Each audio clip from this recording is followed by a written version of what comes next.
কিরে শ্রাবণী, কোথায় গেলি? কিছু বলবো আব্বা? আমি যে সেই গ্রামার বইটা খুঁজে পাচ্ছি না। এই বইটা আব্বা? এটা তোর ব্যাগে কেন? আব্বা, এখন সবাই নতুনকে পেয়ে পুরাতনকে ভুলে যেতে চায়। অতীতকে ভোলা ঠিক নয়। অতীত না থাকলে আমাদের বর্তমান সময়টা কি তা আমরা জানতে পারতাম না। মাস্টার মশাই, ভালো আছেন তো? স্কুলে যাবেন বুঝি? কাল প্রধান সাহেব মিটিং এ ডেকেছিল, জানি কেন? আমরা মাস্টার মানুষ, ছেলে পিলে নিয়ে সাত ঝামেলায় থাকি, আমাদের মিটিং এ গেলে হবে?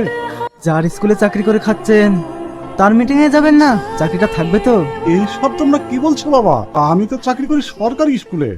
আমরাও তো সরকারের লোক, আমাদের কথা একটু ভাববেন না? আমাদের এরকম কথা বলবেন না। আপনারা জানতো আমার আব্বুকে বিরক্ত করবেন না। মাস্টার মশাই, আমার কথাটা কান খুলে শুনুন। আপনার মেয়ে কিন্তু একা একা স্কুলে যায়।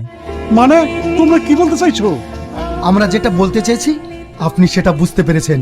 মাস্টারমশাই, আমরা তাহলে আসছি।